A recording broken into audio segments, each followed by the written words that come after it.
नमस्कार।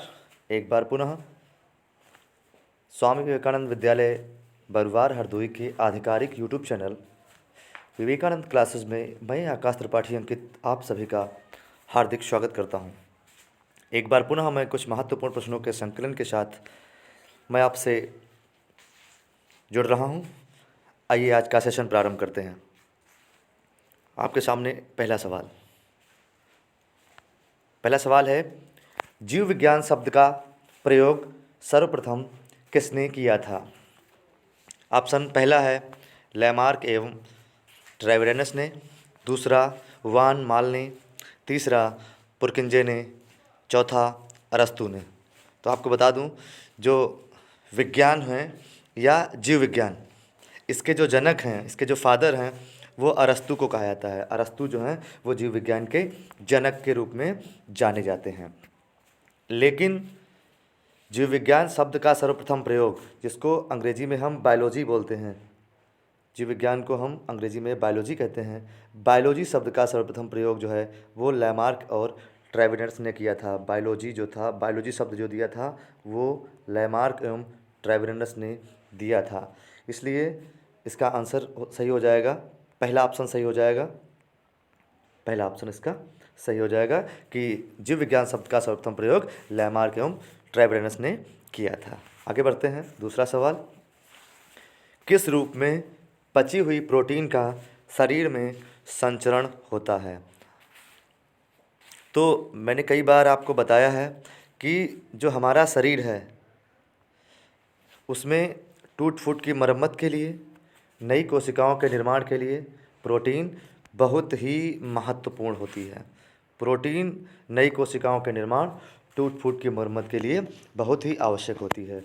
20 अमीनो अम्ल 20 अमीनो अम्ल मिलकर के एक प्रोटीन के अणु का निर्माण करते हैं। तो जब हम भोजन करते हैं तो हमारी जो प्रोटीन होती है वो अमीनो अम्ल में तोड़ दी जाती है, अर्थात प्रोटीन का शरीर में जो संचरण होता है वो अमीनो अम्ल के रूप में होता है। इसका ऑप्शन डी सही हो जाएगा। आइए आगे बढ़ते हैं।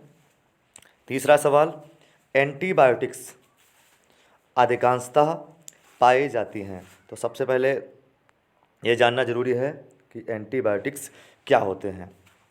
तो गाइस, ऐसी औषधियाँ जो सूक्ष्म जीवों से बनाई जाती हैं, सूक्ष्म जीव, ऐसी औषधियाँ जो सूक्ष्म जीवों से प्राप्त होती हैं और उनके विरुद्ध कार्य करती हैं, उन्हें हम एंटीबायोटिक्स कहते हैं। ऐसी औषधियाँ जो सूक्ष्म जीवों से बनाई जाती हैं और उनके ही विरुद्ध कार्य करती हैं, उन्हें हम एंटीबायोटिक्स कहते हैं। तो सामान्यतः जो एंटीबायोटिक्स होती हैं वो सूक्ष्म जीवों से ही बनाई जाती हैं। तो जो एंटीबायोटिक्स प्राप्त होती हैं वो जीवाणुओं से प्राप्त होती हैं, जिसे बैक्टीरिया कहते हैं। ठीक है।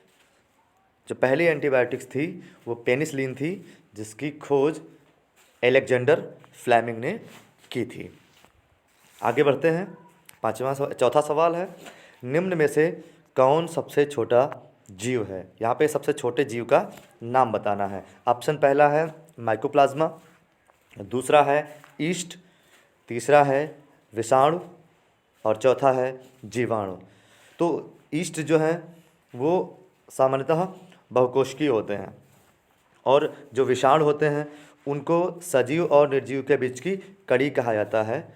और यहाँ पर सबसे छोटा जीव जो है आपका, सबसे छोटा जीव या सबसे छोटी कोशिका, चाहे आप कोशिका कह लें उसको यहाँ पे या जीव कह लें, जो सबसे छोटी कोशिका है या सबसे छोटा जीव है वो आपका माइकोप्लाज्मा हो जाएगा। माइकोप्लाज्मा लेड-लेवली, जिसका पूरा नाम है माइकोप्लाज्मा लेड-लेवली, यह सबसे छोटा जीव भी है और यही सबसे छोटी कोशिका है। इसे सामान्यतः PPLO के नाम से भी जाना जाता है, प्लूरोन्यूमोनिक लाइक ऑर्गेनिज्म। इसका पूरा नाम है प्लूरोन्यूमोनिक लाइक ऑर्गेनिज्म।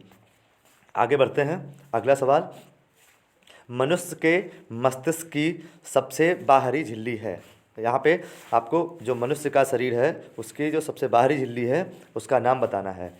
ऑप्शन पहला है पिया मीटर, दूसरा है मीटर, तीसरा है ड्यूरामीटर और चौथा और अंतिम ऑप्शन है एरेकोनाइड।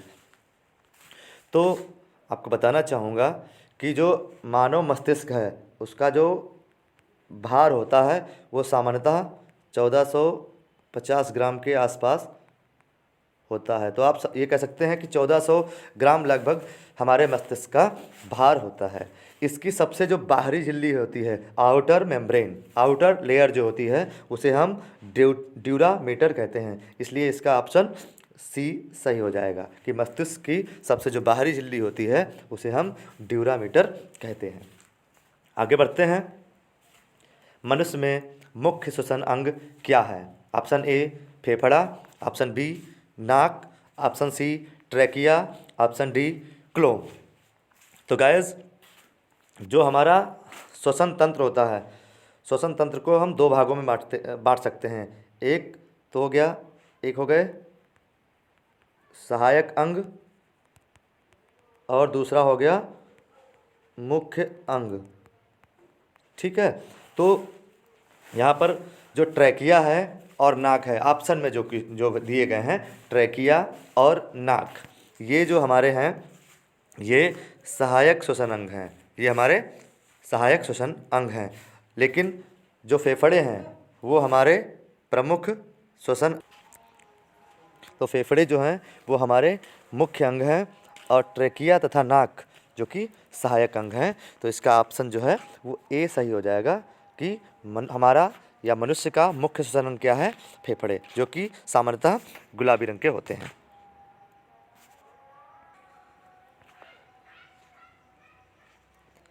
आगे बढ़ते हैं।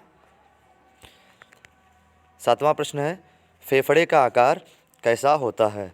ऑप्शन ए है गोलाकार, ऑप्शन बी बेलनाकार, ऑप्शन सी है शंक्वाकार और ऑप्शन डी है अंडाकार। तो सामान्यतः मनुष्य में दो फेफड़े होते हैं जो कि गुलाबी रंग के होते हैं, जिनका रंग होता है गुलाबी रंग के होते हैं।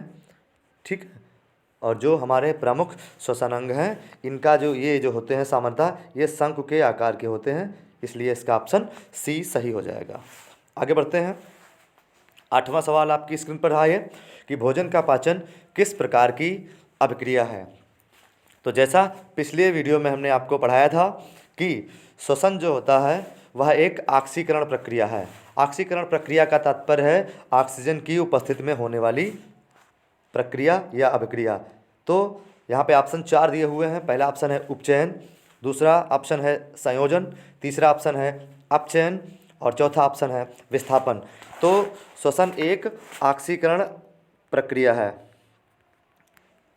श्वसन एक ऑक्सीकरण प्रक्रिया है जो सामान्यतः जिसे हम उपचयन अभिक्रिया के नाम से भी जानते हैं। तो श्वसन यहाँ पर एक ऑक्सीकरण प्रक्रिया है।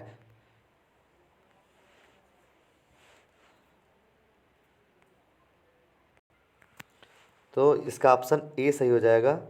ऑक्सीकरण अभिक्रिया को हम उपचयन अभिक्रिया भी कहते हैं। श्वसन जो होता है वो एक ऑक्सीकरण प्रक्रिया है, इसीलिए जो इसका ऑप्शन है वो ए सही हो जाएगा, उपचयन अभिक्रिया। आगे बढ़ते हैं। अगला सवाल, डायनामाइट के आविष्कारक निम्नलिखित में से कौन से हैं? ऑप्शन पहला है आइंस्टाइन, दूसरा न्यूटन, तीसरा अल्फ्रेड नोबेल और चौथा है मैडम क्यूरी। तो जो डायनामाइट के आविष्कारक हैं, डायनामाइट जो कि एक विस्फोटक पदार्थ है, इसके आविष्कारक जो हैं वो अल्फ्रेड नोबेल को कहा जाता है, इसलिए इसका ऑप्शन सी हो जाएगा। जो विज्ञान के क्षेत्र में दिया जाने वाला सबसे बड़ा पुरस्कार है नोबेल पुरस्कार, विज्ञान के क्षेत्र में दिया जाने वाला जो सबसे बड़ा पुरस्कार है नोबेल पुरस्कार, जो इन्हीं के नाम पर, अल्फ्रेड नोबेल के नाम पर ही नोबेल पुरस्कार दिया जाता है, क्योंकि इन्होंने डायनामाइट जो कि एक विस्फोटक पदार्थ है इसकी खोज की थी। आगे बढ़ते हैं। 10वां प्रश्न है आपकी स्क्रीन पर है कि डीएनए के द्विहेलिक्स प्रारूप को पहली बार किसने प्रस्तावित किया था? तो द्विहेलिक्स प्रारूप का तात्पर्य है द्विगुणित मॉडल। यहाँ पर द्विहेलिक्स प्रारूप का तात्पर्य है द्विगुणित मॉडल, डबल हेलिक्स मॉडल। तो ऑप्शन पहला है वाटसन तथा क्रिक ने, ऑप्शन दूसरा है फिशर तथा हाल्डॉनी ने, तीसरा है लैमार्क तथा डार्विन ने, और चौथा जो कि अंतिम है हुइगो डी ब्रिज ने। तो आपके बता दूं कि जो वाटसन तथा क्रिक ने 1953 में डीएनए का द्विहेलिक्स मॉडल दिया था, इसलिए इसका ऑप्शन ए सही हो जाएगा कि वाटसन एम क्रिक ने जो है डीएनए का द्विहेलिक्स मॉडल दिया था। कब दिया था? 1953 में। और इसके लिए इसीलिए इनको 1962 ईस्वी में नोबेल पुरस्कार दिया गया था। ठीक है, आगे बढ़ते हैं। अगला सवाल कि निम्नलिखित में से कौन सा जैव निम्नीकरणीय है? तो जैव निम्नीकरणीय का यहाँ पर तात्पर्य है कि ऐसे पदार्थ जो आसानी से विघटित हो जाते हैं, ऐसे पदार्थ जो आसानी से विघटित हो जाते हैं अर्थात सड़ जाते हैं, उन्हें हम जैव निम्नीकरण पदार्थ कहते हैं। तो ऑप्शन ए है कागज़, बी है डीडीटी, सी है एल्युमिनियम और डी है प्लास्टिक। तो एल्युमिनियम एक धातु है, प्लास्टिक तो बिल्कुल सड़ती ही नहीं है, सबसे ज़्यादा मृदा प्रदूषण फैलाने वाली प्लास्टिक ही है, और डीडीटी जो कि एक बहुत ही खतरनाक पदार्थ है, एक कीटनाशी है। तो इसका ऑप्शन केवल कागज़ ही ऐसा है जो आसानी से विघटित हो जाता है, सड़ जाता है, इसलिए इसका ऑप्शन ए सही हो जाएगा कि कागज़ जो है वो एक जैव निम्नीकृत पदार्थ है। आगे बढ़ते हैं। 12वां प्रश्न रहा, निम्नलिखित में से कौन सी व्याधि आनुवांशिक है? आनुवांशिक व्याधि का तात्पर्य यहाँ पे बीमारी से है। व्याधि का अर्थ होता है बीमारी, व्याधि माने होता है बीमारी। तो जो यहाँ पर पूछ रहा है कि कौन सी यहाँ पर बीमारी जो है वो आनुवांशिक बीमारी है, तो पहला ऑप्शन है हीमोफीलिया, दूसरा ऑप्शन है ट्यूबरकुलोसिस जिसे टीबी भी कहते हैं, और तीसरा है कैंसर, और चौथा है पेचिस। तो ट्यूबरकुलोसिस, कैंसर और पेचिस ये तीनों संक्रामक बीमारियां हैं। यहाँ पर ये तीनों संक्रामक बीमारियां हैं, लेकिन जो हीमोफीलिया और एक है बीमारी आपकी वर्णांधता,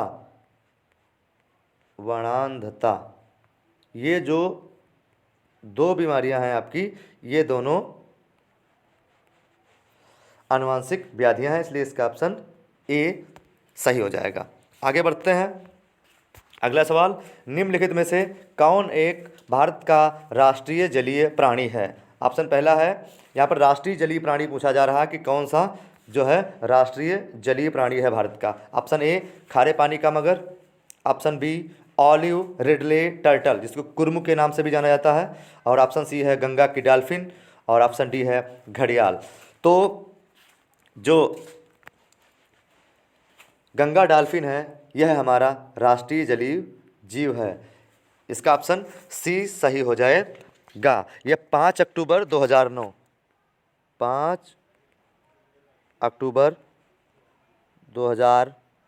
को गंगा डॉल्फिन को जो है वो राष्ट्रीय जलीय प्राणी घोषित किया गया था। अगला प्रश्न आगे बढ़ते हैं। 14वां प्रश्न, पित्त निम्नलिखित में से किसके द्वारा पैदा किया जाता है? यहाँ पर पूछ रहा है कि पित्त रस कहाँ उत्पन्न होता है, कौन उत्पन्न करता है? ऑप्शन पहला है यकृत, दूसरा है आमाशय, तीसरा है अग्न्याशय, और चौथा है ग्रहणी। तो जो पित्त रस होता है वह शरीर की सबसे बड़ी ग्रंथि यकृत के द्वारा पैदा किया जा सकता है, तो इसलिए इसका ऑप्शन ए सही हो जाएगा। आगे बढ़ते हैं, कुछ महत्वपूर्ण जानकारियाँ पित्त रस से संबंधित प्राप्त करेंगे। यकृत मानव शरीर की सबसे बड़ी ग्रंथि है। यकृत जो है वो हमारे शरीर की सबसे बड़ी ग्रंथि है, जो क्या करता है, एक क्षारीय रस पित्त रस स्रावित करता है। जो यकृत है वो क्या करता है, पित्त रस स्रावित करता है। यहाँ पे बहुत एक महत्वपूर्ण बिंदु निकल करके आया कि जो पित्त रस होता है उसकी प्रकृति कैसी होती है। तो अगर जब भी पूछा जाए पित्त रस की प्रकृति कैसी होती है तो हमें क्षारीय बताना है यहाँ पर। और इसका जो pH मान होता है वो 7.85 से 7.85 से जो है आपका 7.5 से 8.5 होता है। 7.5 से 8.5 के बीच में जो इसका pH मान जो है वो होता है। और कई बार ये बोर्ड परीक्षा में प्रश्न आया है कि आपका जो ये पित्तरस होता है इसमें कौन से एंजाइम पाए जाते हैं। तो इसमें ध्यान देना यह है कि इसमें कोई भी एंजाइम नहीं पाया जाता है। पित्तरस में कोई भी एंजाइम उपस्थित नहीं होता है। पित्तरस बिल्कुल एंजाइम विहीन होता है। पित्तरस में कोई भी एंजाइम नहीं पाया जाता है। और इसका मुख्य कार्य क्या होता है, अगर इसका कार्य पूछा जाए तो इसका कार्य है भोजन को क्षारीय बनाना। पित्तरस का जो कार्य क्या होता है, भोजन को क्षारीय बनाना। और यह साथ में वसा का इमल्सीकरण भी कहता है कि पित्तरस का एक महत्वपूर्ण कार्य है वसा का इमल्सीकरण करना। ठीक है। और यकृत प्रतिदिन कितना पित्तरस स्रावित करता है, तो साथ में ये भी आपको याद करना है कि 700 से 900 मिलीग्राम mg पित्तरस स्रावित करता है। यकृत के द्वारा प्रतिदिन 700 से 900 मिलीग्राम पित्तरस स्रावित करता है। तो इसलिए पित्त का निर्माण कहाँ होता है, यकृत के द्वारा होता है, जो पित्ताशय में एकत्रित होता है। आगे बढ़ते हैं। 15वां सवाल है जो कि आज का अंतिम सवाल है कि रक्त में पाई जाने वाली कौन सी धातु है। यहाँ पे पूछ रहा है कि रक्त में कौन सी धातु पाई जाती है। पहला ऑप्शन है कैल्शियम, दूसरा ऑप्शन है जिंक, तीसरा ऑप्शन है आपका सोडियम और चौथा ऑप्शन है लोहा। तो बता दें कि जो रक्त होता है, रक्त की जब हमारे शरीर में कमी हो जाती है तो एनीमिया रोग हो जाता है। रक्त की कमी से कौन सा रोग होता है, एनीमिया रोग होता है, जिसे हम रक्त अल्पता भी कहते हैं। रक्त अल्पता, शरीर में खून की कमी को हम एनीमिया या रक्त अल्पता भी कहते हैं। और रक्त में हमारे जो मुख्य धातु पाई जाती है वो लोहा होती है। इसका ऑप्शन डी सही हो जाएगा। और लोहे का प्रतीक जो होता है वो Fe होता है। तो रक्त में पाई जाने वाली धातु कौन सी है, लोहा। और इसके साथ साथ ये बहुत ही महत्वपूर्ण प्रश्न है, कई बार परीक्षा में पूछा भी गया है। आज के लिए इतना ही। अगर आपको यह वीडियो आपकी परीक्षा के लिए उपयोगी लगा हो तो कमेंट कर ज़रूर बताएं और वीडियो को लाइक करना न भूलें। तथा ये भी साथ में अगर इस वीडियो में कोई कमी है तो कमेंट करके हमें ज़रूर बताएं। और फिर मिलेंगे अगले वीडियो में। तब तक के लिए धन्यवाद। अपना ख्याल रखिएगा।